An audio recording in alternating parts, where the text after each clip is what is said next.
ऋषिकेशं तथा वाक्यम् इदमाह महीपते अर्जुन उवाच சேனையோருபயோர்மத்தியே ரதம் ஸ்தாபயமேச்சுத.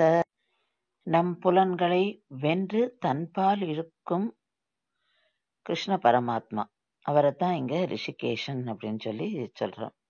சஞ்சயன் அவர் கிட்ட அர்ஜுனன் பகவத்கீதையில 18 அத்தியாயங்கள்ல முதலாக பேசின வார்த்தையை திருதராஷ்டிரன்ட்ட சொல்றான்.